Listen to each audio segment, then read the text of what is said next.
श्रीमद् भागवत गीता प्रथम अध्याय। धृतराष्ट्र बोले, हे संजय, धर्मभूमि कुरुक्षेत्र में एकत्रित युद्ध की इच्छा वाले मेरे पांडु के पुत्रों ने क्या किया? संजय बोले, उस समय राजा दुर्योधन ने व्यूह रचना युक्त पांडवों की सेना को देखकर और द्रोणाचार्य के पास जाकर यह वचन कहा, हे आचार्य, आपके बुद्धिमान शिष्य द्रुपद पुत्र धृष्टद्युम्न के द्वारा व्यूहकार खड़ी की हुई पांडु पुत्रों की इस बड़ी भारी सेना को देखिए।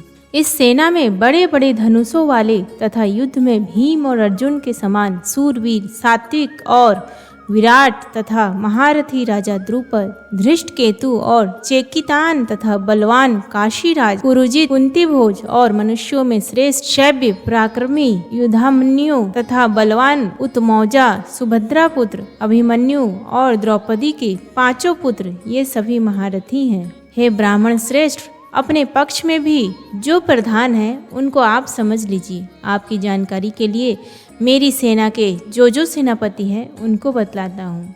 आप द्रोणाचार्य और पितामह भीष्म तथा कर्ण और संग्राम विजयी कृपाचार्य तथा वैसे ही अश्वत्थामा, विकर्ण और सोमदत्त का पुत्र भूरिश्रवा और भी मेरे लिए जीवन की आशा त्याग देने वाले बहुत से सूरवीर, अनेक प्रकार के अस्त्रों और शस्त्रों से सुसज्जित और सब के सब युद्ध में चतुर हैं। भीष्म पितामह द्वारा रक्षित हमारी वह सेना सब प्रकार से अजेय है और भीम द्वारा रक्षित इन लोगों की यह सेना जीतने में सुगम है।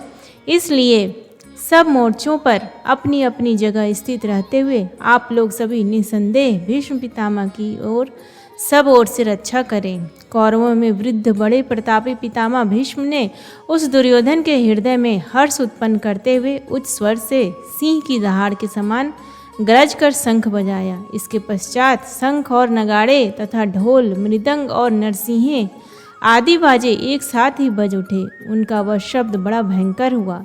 इसके अनंतर सफ़ेद घोड़ों से युक्त उत्तम रथ में बैठे हुए श्री कृष्ण महाराज और अर्जुन ने भी अलौकिक शंख बजाए। श्री कृष्ण महाराज ने पांचजन्य नामक, अर्जुन ने देवदत्त नामक और भयानक कर्म वाले भीमसेन ने पौंड्र नामक महाशंख बजाया। कुंती पुत्र राजा युधिष्ठिर ने अनंत विजय नामक और नकुल तथा सहदेव ने सुघोष और मणिपुष्पक नामक शंख बजाए।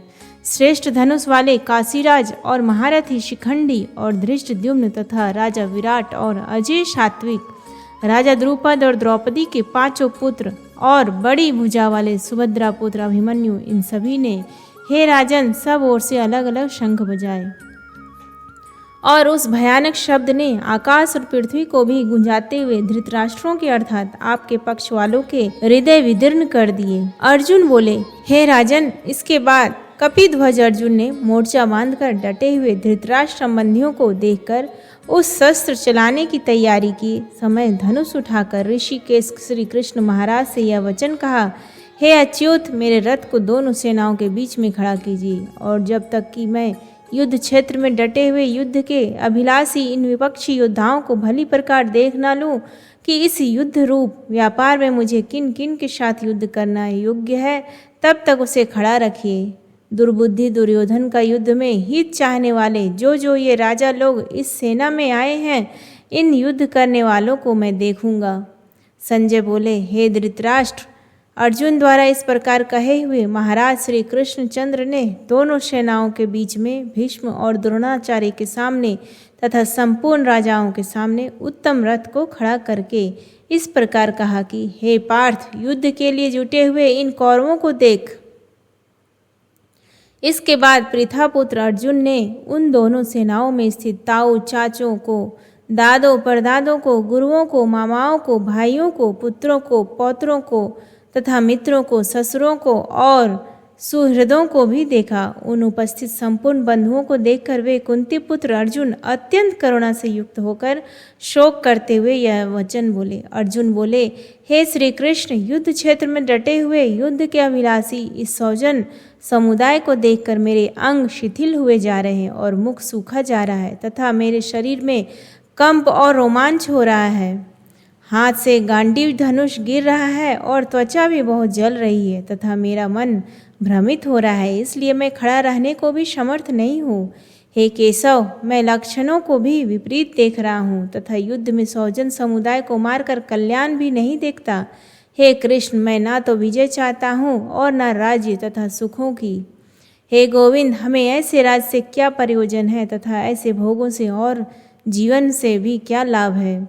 हमें जिनके लिए राज्य, भोग और सुखादि अभिष्ट है, वे ही ये सब धन और जीवन की आशा को त्याग कर युद्ध में खड़े हैं। गुरुजन, ताऊ, चाचे, लड़के और उसी प्रकार दादे, मामे, ससुर, पौत्र, साले तथा और भी संबंधी लोग हैं।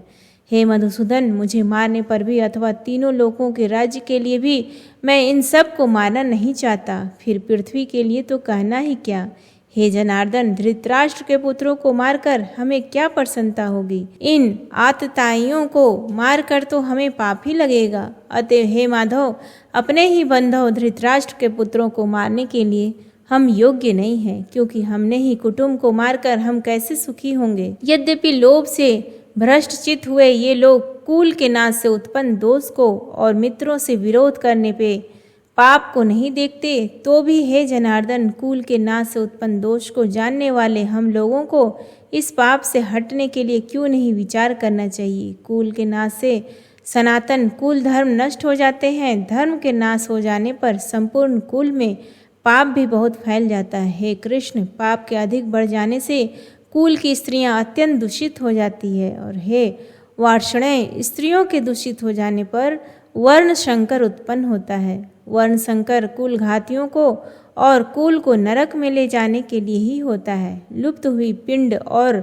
जल की क्रिया वाले अर्थात श्राद्ध और तर्पण से वंचित इनके पितर लोग भी अधोगति को प्राप्त होते हैं। इन वर्ण संकर कारक दोषों से कुल घातियों के सनातन कुल धर्म और जाति धर्म नष्ट हो जाते हैं।